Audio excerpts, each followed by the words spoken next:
যে বাচ্চার বাবা নাই মনে রাখবেন এই বাচ্চার জন্য ব্যারিস্টার সুমন ভাই আছে। যে বাচ্চার মা নাই শুধু বাবা আছে মনে রাখবেন এই বাচ্চার জন্য ব্যারিস্টার সুমন ভাই আছে। আর কোন চা বাগানের বাচ্চার যদি মাও নাই বাপও নাই তাইলে মনে রাখবেন যে ব্যারিস্টার সুমন তার ঘরে পাঠাই দিবেন এই বাচ্চা পালমো আমি ব্যারিস্টার সুমন তার বাবাও।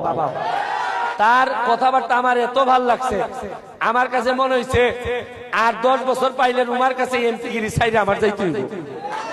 আপনাদের যা সমস্যা আছে আমারে নক করবেন, আমার কোনো এপিএস নাই পিএস নাই, সরাসরি সুমন ভাইয়ের কাছে যাবেন, গিয়ে বলবেন সুমন ভাই আমার এই সমস্যা, আরে কিছু করতে পারি না পারি সমস্যার কথাটা শুনতে তো পারবো, আপনাদের কাছে আইসা বলবো হয়তো পারি নাই দিদি, তাও তো আপনাদের কাছে